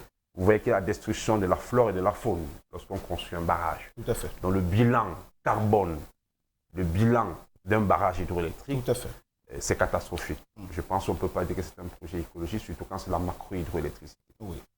Donc, à partir de là, et aussi en termes de disponibilité au Cameroun. La disponibilité, c'est quoi, comme je vous ai dit? C'est qu'il faut que l'énergie arrive chez le consommateur, chez le citoyen. Oui. Elle est très basse, elle est très faible. Et c'est la seule valeur qui nous permet de voir si l'énergie, oui ou non, fonctionne dans une république, ce qui n'est pas le cas. Le troisième paramètre, c'est que l'énergie est très chère au Cameroun. Parce que l'énergie en adéquation avec le pouvoir d'achat du Cameroun, c'est cher. Oui. C'est cher. On ne peut pas se peiner pour payer sa facture d'électricité. On doit pouvoir aisément, en fonction du salaire, en fonction du pouvoir d'achat, être capable de payer sa facture d'électricité, sa facture d'eau, parce que ce sont des besoins vitaux. Oui. On doit pouvoir le faire et avoir de l'épargne, nourrir ses enfants, etc. Ce qui n'est pas le cas au Cameroun. Je vois la bagarre chaque mois entre choisir de se nourrir ou de payer la facture Eneo. Je vois tous ces bagarres. Ça montre qu'il y a un réel problème au niveau du coût de l'énergie au Cameroun. Oui. Il ne s'agit pas de mettre le coût pour satisfaire Eneo, qui est un opérateur privé. Il s'agit de voir si le coût de l'énergie correspond à la vie réelle des Camerounais. Oui. C'est ce que je vais regarder. Oui. Est-ce qu'aujourd'hui, le pouvoir d'achat des Camerounais et le coût de l'énergie sont en adéquation? Pour moi, la réponse, c'est non. Il faut baisser le prix du kilowattheure d'électricité au Cameroun pour que tout le monde puisse avoir accès à l'énergie. Parce que l'énergie, c'est la base du développement, c'est la base de l'éducation, c'est la base de tout. Et aussi, j'ai dit, si je deviens le prochain président de la République, je vais nationaliser l'entreprise Eneo. Elle deviendra une entreprise nationale. Oui. Parce qu'on ne privatise pas l'énergie dans un pays. Si vous privatisez l'énergie, vous privatisez l'éducation, vous privatisez l'industrie, vous privatisez l'économie, vous privatisez tout. Voulez-vous que votre pays soit dans les mains des autres? La réponse c'est non. Donc il faut récupérer très rapidement Eneo lorsque je deviens président de la République parce que là on récupère la souveraineté du Cameroun. Je suis attaché et c'est l'une des premières décisions que je prendrai. On va d'abord nationaliser et on verra le reste après. Après on va faire des commissions pour discuter avec Eneo pour voir ce qui revient à l'État, ce qu'on le paye ou pas. Mais il faut que l'énergie soit souveraine. La souveraineté énergétique du Cameroun, je ne m'imaginerai pas avec si je deviens le prochain président. Alors, vous parliez lors de vos propos introductifs d'une différenciation selon les régions au Cameroun. Vous disiez qu'il était possible de varier d'une forme l'énergie renouvelable à une autre, selon que dans une région ou une autre. Vous étiez sur le point de la développer, cette théorie-là, et puis vous avez été repris, vous demandant de la reporter à plus tard. L'occasion vous est donnée de vous parler de comment on pouvait varier les formes de production d'énergie d'une région à une autre au Cameroun. Oui, ça c'est une bonne question et c'est aussi au cœur de ma politique. J'ai appelé ça dans mon programme la décentralisation de l'énergie. Parce que l'une des réponses très claires pour baisser le coût de l'énergie au Cameroun et pour garantir ce qu'on appelle l'accès à l'énergie et pour garantir aussi la disponibilité, parce qu'on peut avoir l'accès à l'énergie, on n'a pas la disponibilité. Expliquez-nous concrètement justement. La disponibilité, l'accès c'est quoi? Ça veut dire quand vous mettez des panneaux solaires ici, oui. La disponibilité c'est que quand vous voulez que ça fonctionne, que ça fonctionne. Voilà qui vient dire, voilà. Voilà, c'est ça. Tout à fait. Voilà. Et là, je pense que l'une des choses pour répondre à ces deux facteurs, ce serait de décentraliser l'énergie. Et comment? Je prends le cas à Yaoundé. On appelle Yaoundé la ville à 7 collines. Tout le monde connaît ça. Oui. Alors Yaoundé, la ville à 7 collines, dans les 7 collines de Yaoundé, on peut développer ce qu'on appelle l'éolien terrestre. Tout à fait. Pourquoi ne pas mettre des centrales éoliennes dans les 7 collines de Yaoundé pour rendre Yaoundé autonome? Pourquoi? On n'aura pas besoin des lignes de transport qui sont vétustes. Parce qu'on aura directement l'énergie produite dans la localité dont on en a besoin et dont le potentiel existe. Alors c'est une réponse claire et nette pour essayer de garantir l'accès à l'énergie et la disponibilité de l'électricité. Tout ça, si on a ces deux paramètres, forcément le coût va baisser. Je m'en vais dans le cas de Kribi, qui est une ville que j'aime beaucoup. Kribi-la-Belle. Elle a la mer. Voilà. Elle a le solaire aussi là-bas. Mais le soleil, il y en a partout au Cameroun. Je vais laisser tomber ça, parce que c'est surtout, je prends les énergies qui sont propres. Tout à fait. Alors, Kribi à la mer. Pourquoi ne pas développer ce qu'on appelle l'éolien offshore? Parce que là, à Yaoundé, je n'ai pas de l'éolien terrestre. Tout à fait. On appelle ça l'éolien onshore. Mais là, à Kribi, c'est l'éolien offshore. Offshore, cette fois-là. Dans la mer, oui, on va développer. Pourquoi ne pas développer l'éolien offshore à Kribi pour rendre le Kribi autonome? Je ne sais pas. Dans la mer, il y a quand même beaucoup de vent. Vous voyez ça? Et les vents qui sont dans la mer, on peut les transformer en électricité. Pourquoi on ne fait pas ça à Kribi? Pourquoi Kribi est tout dans l'eau noire? Peut-être qu'on part du principe que ça coûterait énormément cher pour avoir les structures stables. Ça ne peut pas coûter cher. Vous savez, la République que vous voyez là, il y a des recettes. Savez-vous combien rapporte le port de Kribi et Douala? Je vous laisse aller chercher. Beaucoup d'argent. Beaucoup d'argent. Et dites-moi comment se passe la redistribution.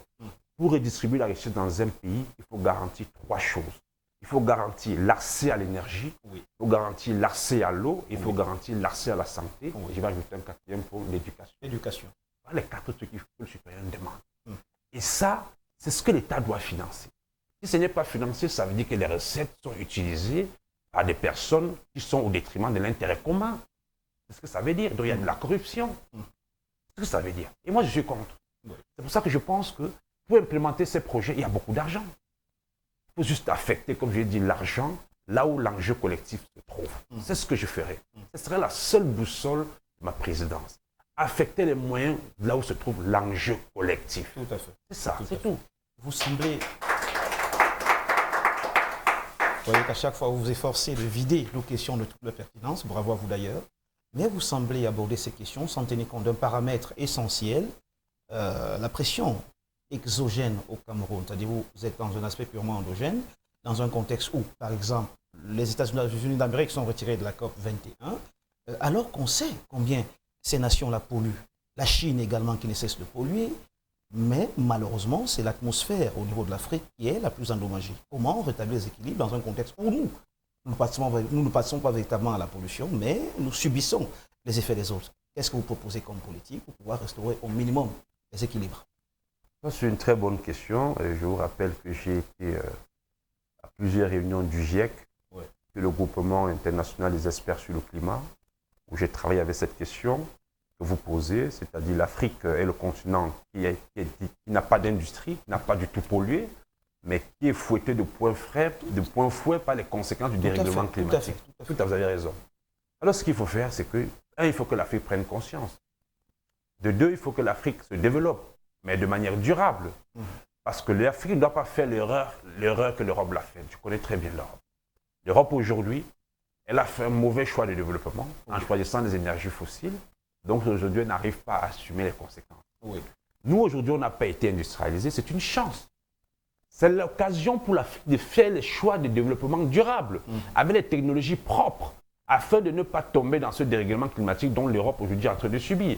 Mais là où je vois aujourd'hui, c'est que nos chefs d'État aujourd'hui continuent à prendre les vieilles recettes polluantes de l'Europe dont on nous déverse ici, alors qu'ils sont en train de rêver d'une Afrique vierge comme la nôtre pour pouvoir implémenter des politiques de développement durable et des politiques d'énergie renouvelable.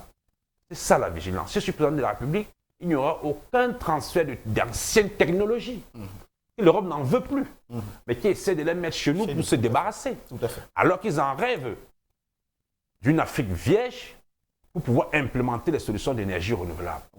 Aujourd'hui, la France a choisi le nucléaire, qui est complètement une énergie dépendante, parce qu'il faut, pour les centrales nucléaires, il faut prendre l'uranium du Niger, le Areva. La France, sans le Niger, n'a pas de centrale nucléaire, parce qu'elle n'a pas de matière première. C'est vrai. Alors, mais l'Afrique aujourd'hui, elle peut être autonome, parce qu'elle a une géographie formidable, elle a toutes les formes d'énergie renouvelable. Elle ne va pas aller se greffer dans une énergie aussi dépendante. Quand je vois les gens, les pays africains n'ont pas choisi le nucléaire. Peut-être qu'ils peuvent le choisir. Le Niger a Areva, a l'uranium, mais les centrales nucléaires, mais la France n'en a pas. Donc je pense aujourd'hui que c'est une chance pour l'Afrique d'être un pays vierge, de pouvoir développer sa propriété, développer une technologie d'énergie propre à ses ressources, pour être autonome une bonne fois pour tout, parce que la dépendance énergétique, elle crée beaucoup de problèmes. Je vous fais une petite anecdote. Vous avez vu tout à fait le conflit en Ukraine. Vous avez vu l'Allemagne se plier. Vous avez vu ce qu'on appelle la dépendance énergétique. Elle est catastrophique. Vous avez vu l'Allemagne, qui est dépendante du gaz russe, tout à fait, être complètement en désaccord avec ses pairs, la France, tout à fait, à cause du gaz. Ça s'appelle la dépendance énergétique. Et l'Afrique aujourd'hui, elle a une chance, par rapport à sa géographie, d'être autonome. Si l'Afrique réussit sa transition énergétique à se développer avec ses gisements propres à elle, sans toutefois dépendant de l'Occident, croyez-moi, ça sera la première libération de l'Afrique et elle est capable de le faire. Le Cameroun aujourd'hui, c'est l'Afrique en miniature. C'est l'un des rares pays au monde, je répète, au monde, capable de développer toutes les formes d'énergie renouvelable. Il n'est pas normal qu'au Cameroun, après 18 heures, il n'y ait plus d'électricité à Yaoundé et que dans certaines villes de l'arrière-pays, comme Bertoua, comme Yokadouma, on fait une semaine sans énergie. Ce n'est pas normal dans un pays comme le Cameroun. Je vais remédier à cela. Et si je deviens président de la République, je donne 18 mois. 18 mois, je dis bien 18 mois, pour que chaque ménage puisse avoir de l'électricité à travers la technologie de l'énergie solaire. C'est ce que je vais faire. Les premiers budgets, je vais les affecter sur un gigantesque plan d'électrification à l'énergie solaire dans tous les ménages. Et l'État prendra cet engagement parce qu'aujourd'hui, tout ce qu'on affecte dans les barrages, c'est du gaspillage parce qu'il n'y a pas de ligne de transport pour amener l'énergie. Je ferai une décentralisation de l'énergie et j'affecterai l'énergie solaire partout. Pourquoi? Parce que le potentiel solaire est possible dans toutes les villes du Cameroun, dans toutes les régions du Cameroun. Donc c'est l'énergie qu'on doit d'abord continuer. Avant de se poser des questions, on doit d'abord donner ça à tout le monde. C'est ce que je ferai si je suis élu président de la République.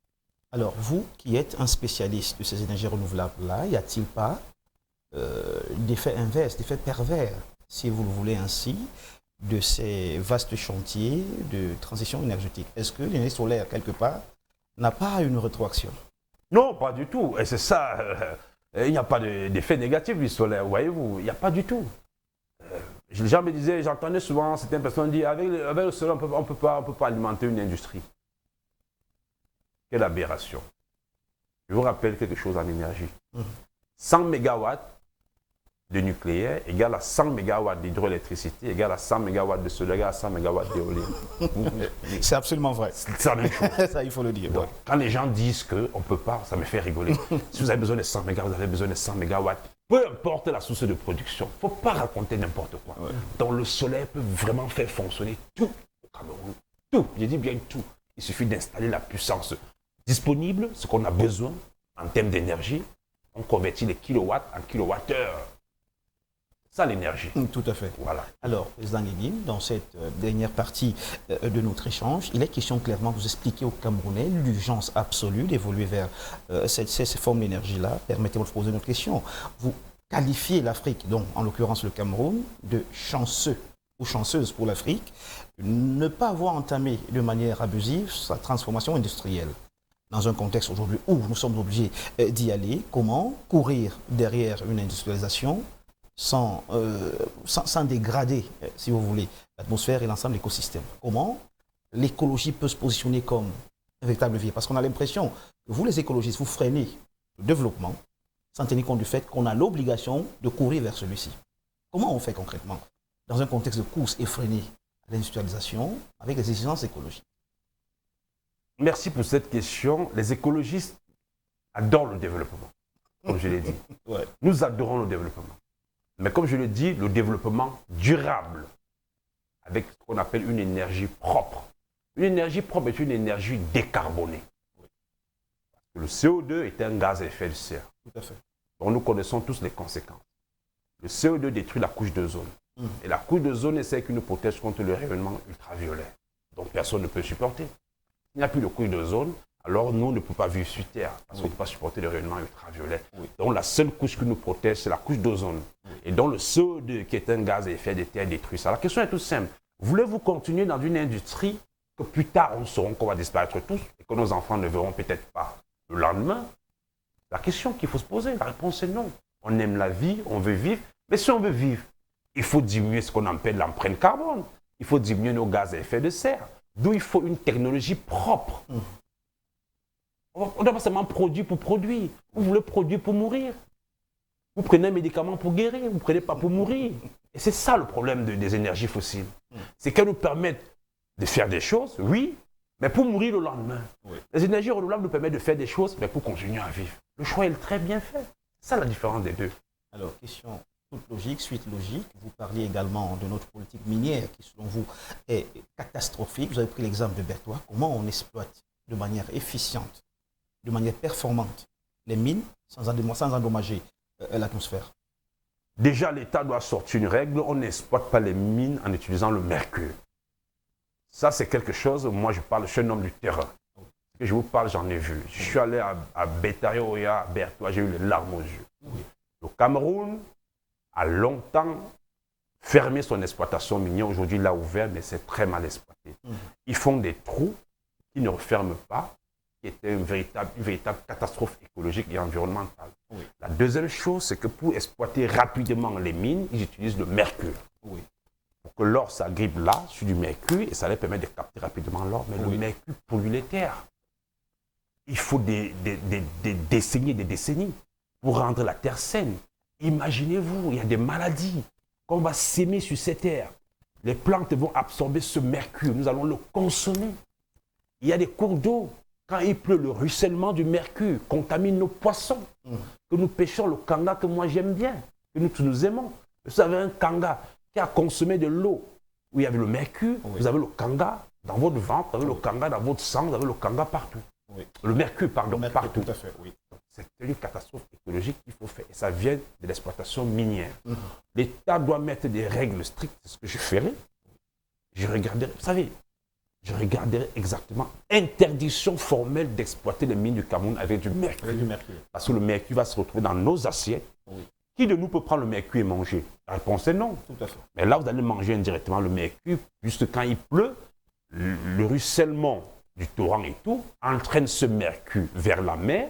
Et cette eau-là pollue les poissons, pollue tout, et nous les consommons dans nos plats. Je n'en veux pas de cette exploitation.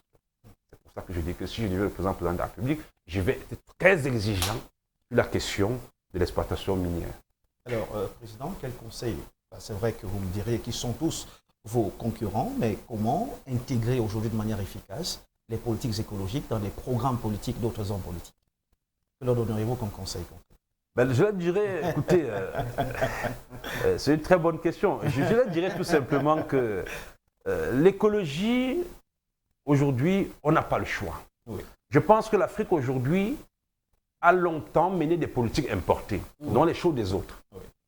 Il est clair que les leaders politiques se rendent compte que le fédéralisme, le libéralisme, tout ce qu'on a là, c'est les choses des autres.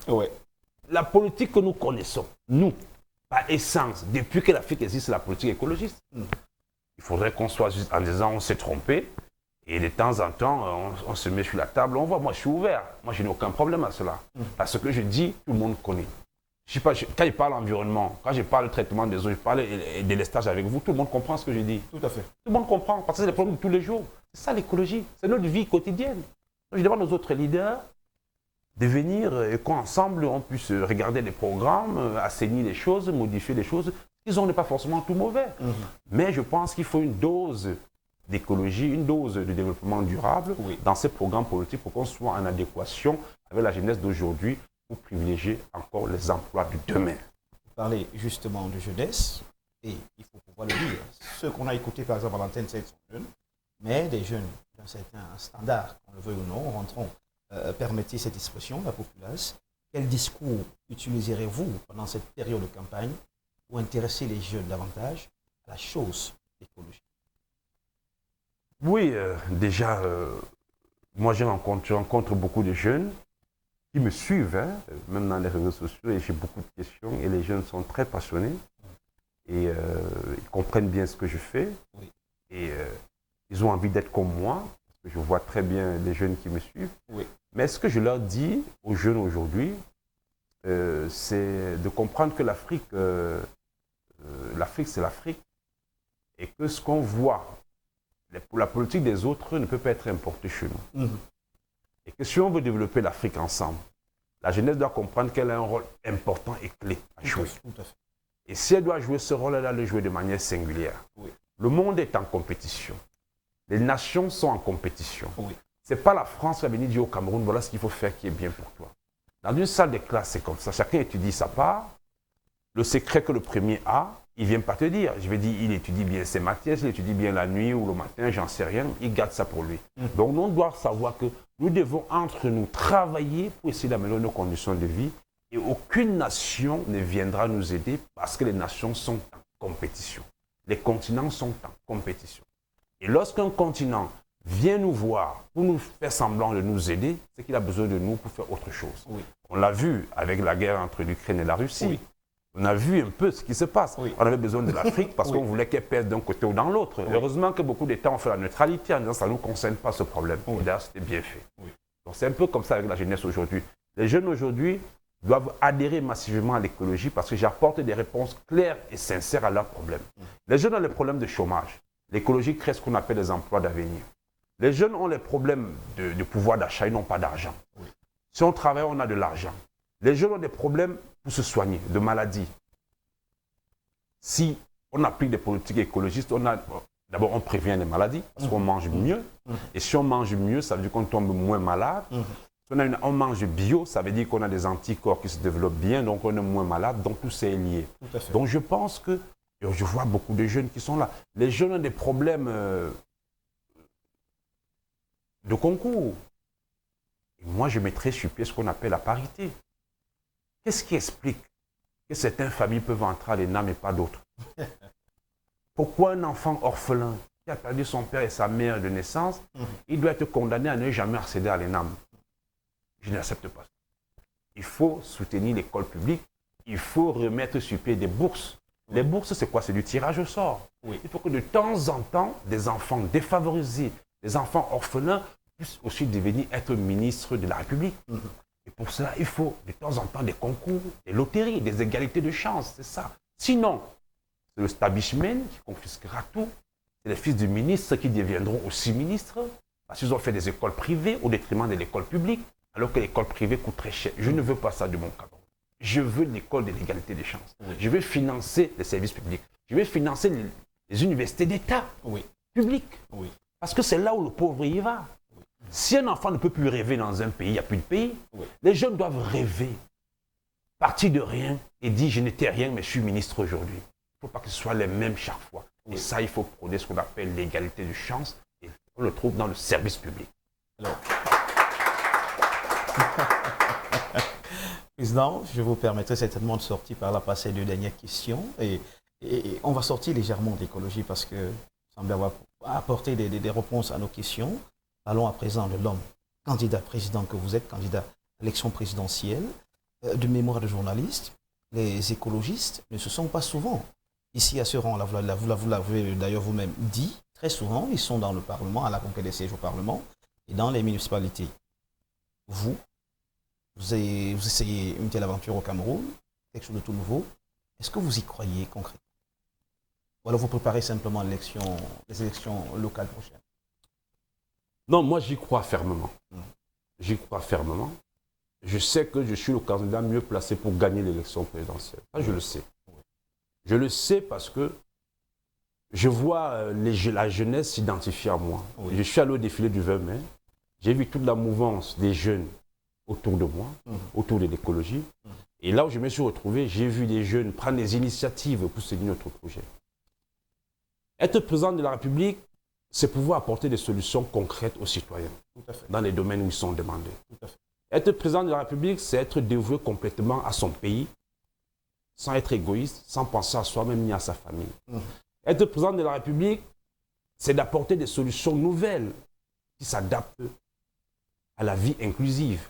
Parce que le Cameroun n'est pas un pays à part. C'est un pays qui est dans un monde global. Ça veut dire que l'école que nous avons au Cameroun doit être adaptée à la compétitivité internationale. Ça veut dire qu'un diplômé camerounais doit être capable de répondre à une offre d'emploi au Tchad, au Gabon, en France et partout. Ça s'appelle la compétitivité. Donc je dois rendre le Cameroun compétitif. Être président de la République, c'est d'apporter les meilleurs soins de santé à la population. C'est ce que je veux faire. Être président de la République, comme je l'ai dit, c'est d'apporter l'égalité de chance pour qu'un fils de paysan, un orphelin, puisse rêver un jour être ministre aussi dans la République, que ce soit pas réservé aux autres. Être président de la République, c'est de protéger les femmes qui sont tout le temps tabassées dans les ménages pour rien. C'est lutter contre le viol. C'est lutter contre l'inceste. Lutter contre les sectes, ce qu'on voit aujourd'hui. On voit des familles complètement décimées parce que les gens ont des pratiques malsaines dont on a un sens d'impunité. Je vais être président de la République aussi pour avoir une justice équitable. Ne plus voir les gens qui nous ont offensés, agressés, libérés 2-3 jours après. Non, il faut être ferme. Lorsqu'il y a un délit ou un crime, il faut le punir, et vraiment le punir, pour que le sentiment d'impunité ne prévaut pas dans la société. Être président de la République, c'est de réduire le chômage. C'est de dire aux jeunes, aujourd'hui, l'école que vous avez aujourd'hui n'est pas adaptée, je veux le réformer. Je veux proposer autre chose, pour que vous puissiez être indépendant, pour que vous puissiez, à votre tour, aider vos parents qui vous ont envoyé à l'école. Être président de la République, c'est de régler le football. Aujourd'hui, on voit ce qui se passe à la FECAFOOT. C'est pas beau. Les Lions indomptables ont toujours fait la fierté du Cameroun. Pourquoi aujourd'hui ça devient une catastrophe? Pourquoi aujourd'hui on n'arrive pas à avoir un entraîneur qui dure aussi longtemps comme avant? Pourquoi nos gloires de football ne sont pas aussi honorées? Pourquoi tous ces disputes? C'est aussi pouvoir taper la main sur la table pour dire que ce qui est un patrimoine national doit y rester. Être président de la République, c'est aussi faire une vraie décentralisation. La décentralisation de l'énergie, comme je l'ai dit. Parce que sans décentralisation, on ne peut pas réussir à augmenter le pouvoir d'achat. Il faut que les régions soient vraiment autonomes. Pourquoi les maires aujourd'hui n'ont pas leur argent qui leur revient?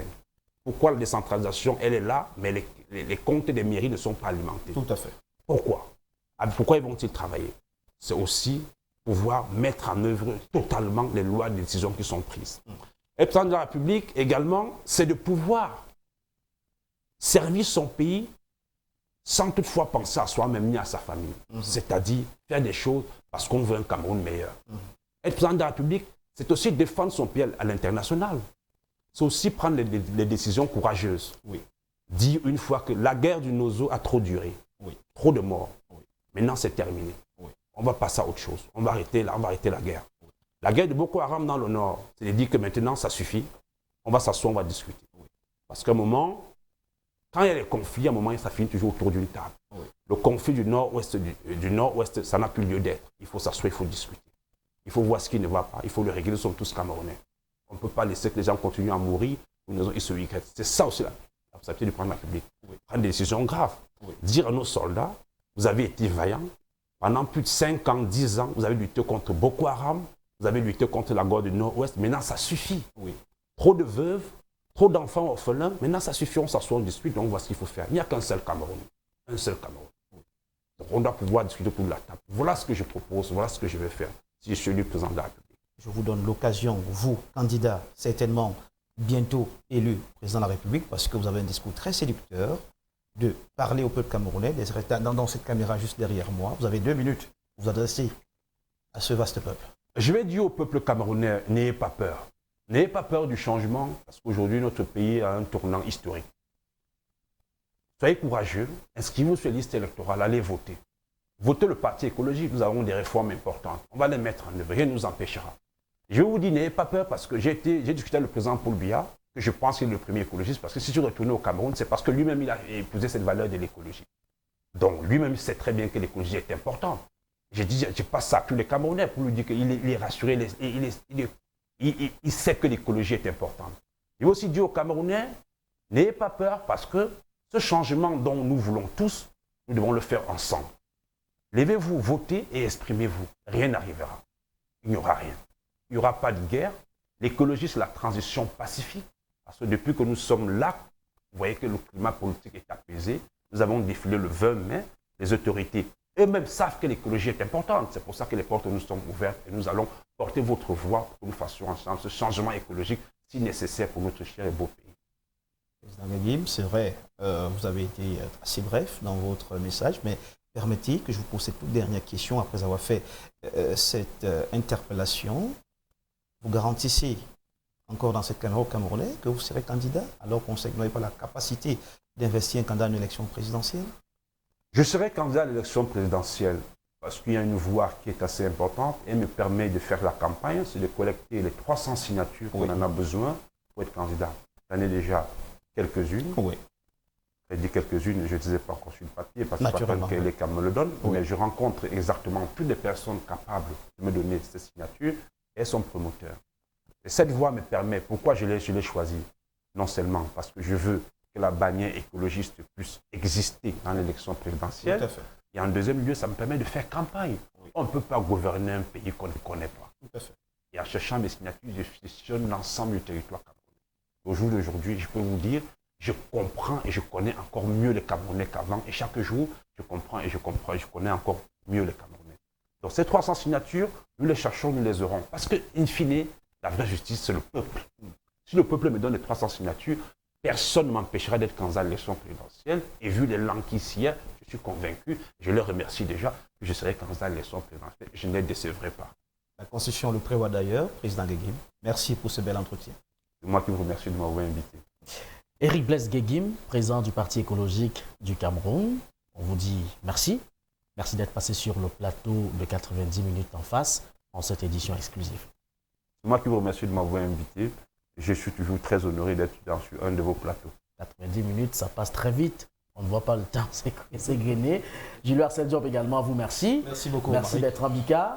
Merci au grand public, à ces jeunes qui ont manifesté le besoin d'être de votre président Éric Blaise Gagim. On dit merci à toute la grosse équipe de la production réunie autour de Steve Césaire Gounou qui a donc assuré la retransmission en direct de l'autre côté à la radio, la 92.2. FM. Mathéo Bala était bien sûr à la mise en onde. Moïse Moses, l'ingénieur son éclairagiste de la maison. Mathieu Elat et Shemot Franck Sanga étaient donc derrière ces caméras braquées sur nous ici au studio 1 d'Horizon 3 Télévision. Merci aussi à la coordination assurée par Reine-Christelle Tigniem, la supervision générale. C'est le grand Manitou, l'honorable François Biba. Mesdames, Messieurs, Romaric Moifeu, votre serviteur. Le rendez-vous, c'est pour dimanche pour un autre numéro de 90 minutes en face. On vous souhaite de passer une très belle, mais alors, bon début de semaine à toutes et à tous.